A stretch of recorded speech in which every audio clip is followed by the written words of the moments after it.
Once upon a time, in a village by the great river, two brothers were born to the same mother but carried different fates.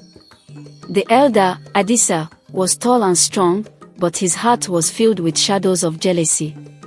The younger, Kojo, had a kind and gentle soul, beloved by the villagers for his wisdom, generosity, and skill as a fisherman. Wherever Kojo went, good fortune seemed to follow, and the people of the village admired him deeply. Adisa, however, could not stand to see his brother excel. Every praise Kojo received felt like a stone on Adisa's chest. When Kojo built a sturdy canoe for the village, Adisa scoffed that it would not last a season. When Kojo shared his best catch with the elders, Adisa sneered that he was only seeking favor. Over time, Adisa's heart hardened with envy, twisting his love for his brother into something unrecognizable. One evening, as the village prepared for the harvest festival, the chief made an important announcement. Kojo, for your kindness and service to the people, you shall lead the ceremony this year and offer the first harvest to the spirits of the river. The villagers cheered, clapping Kojo on the back, but Adisa's nails dug into his palms. That honor should have been his. He stormed away from the gathering, his thoughts burning like fire. That night, Adisa sat alone by the river, watching the moon's reflection ripple on the dark water. His breath was heavy with anger when he heard a voice, deep and ancient. "Why do you sit, child of the land?" Adisa's eyes darted around, searching for the speaker. Then, from beneath the surface, a shadow rose, a spirit of the river. Its form was neither man nor beast, but its eyes gleamed with knowledge. "I can see the storm in your heart. You desire your brother's place." Adisa swallowed hard. "I do. The people love him too much. There is no place for me." The spirit chuckled, its voice like rushing water. "There is always a price for such desires. Bring your brother to me, and I will give you what you seek." Adisa hesitated. Deep down, a voice in his heart screamed at him to turn back, but the whispers of jealousy drowned it out. He clenched his fist. "I will do it." The next day, Adisa found Kojo by the river, preparing his nets. "Brother, let us fish together like we did as children." Kojo, always eager to spend time with his brother, smiled warmly. "Of course, Adisa. It has been too long." They set out in a small canoe, paddling far into the river where the waters run deep. The air was thick with silence. Adisa's hands trembled as he gripped the paddle, his mind warring with itself. But as he looked into the water, the spirit's eyes gleamed from below, waiting. With one swift motion, Adisa pushed Kojo overboard. Kojo gasped, his arms thrashing against the water's grip. "Brother, help me."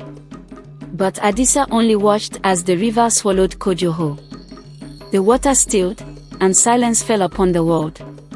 Adisa returned to the village alone, telling the people that his brother had been taken by the river. The village mourned, but life went on. In time, Adisa was given Kojo's place as the favored son of the village. He wore fine robes, sat among the elders, and led the ceremonies. But the river does not forget. One evening, as Adisa washed his hands at the river's edge, a chill ran up his spine. The water darkened, ripples forming where none should be. Then, a voice whispered his name, a voice he knew too well. "Brother." Adisa stumbled back, his heart pounding.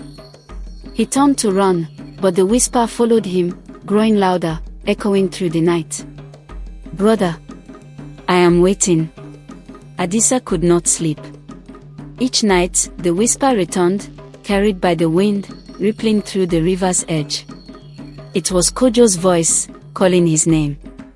His dreams were filled with shadows rising from the deep, cold fingers reaching for his throat.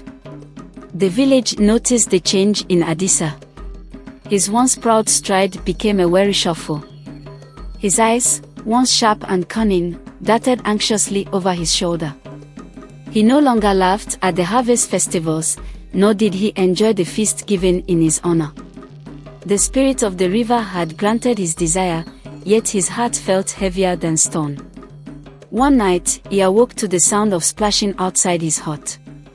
Steeling himself, he stepped out, his breath hitching at what he saw. The village well, once clear and calm, was now a churning whirlpool. A figure stood at its edge, half hidden in the mist. "Brother."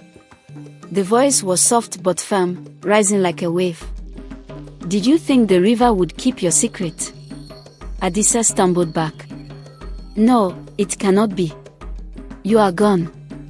The figure stepped closer, and the moonlight revealed Kojo, or what remained of him. His skin shimmered like water, his form shifting between human and something else, something belonging to the river.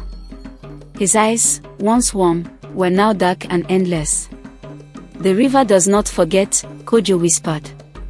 Adisa turned to run, but the air thickened around him. He could hear water rushing, even though the river was far away. He tripped, his palms scraping against the dry earth. "You took my place," Kojo continued, his voice filled with sorrow rather than anger. "You wanted to stand above me, to wear the robes of honor. But now, brother, you must take my place where I have been. The river calls for balance." Adisa wept, his body trembling. "Forgive me," he pleaded. "I was blinded by envy. I only wanted to be seen." Kojo tilted his head, watching his brother. "Then let the river see you." Before Adisa could protest, the ground beneath him softened. The dry earth became slick, water seeping from below. Hands, cold and relentless, emerged from the ground, pulling at his legs, dragging him towards the well. "No," he screamed. "No! Help me!" The villagers woke to his cries, rushing out with torches. They arrived just in time to see Adisa's fingers clawing at the earth as the water swallowed him whole. Then, silence. Only the night breeze stirred the trees. From that day forward, no one spoke of Adisa. The village elders declared that the river had judged him. His name was not uttered in stories, his place in the ceremonies was erased. The only reminder of his existence was the well, which never ran dry again. And some nights, when the moon was full, the villagers swore they could hear a whisper coming from the river. "Brother,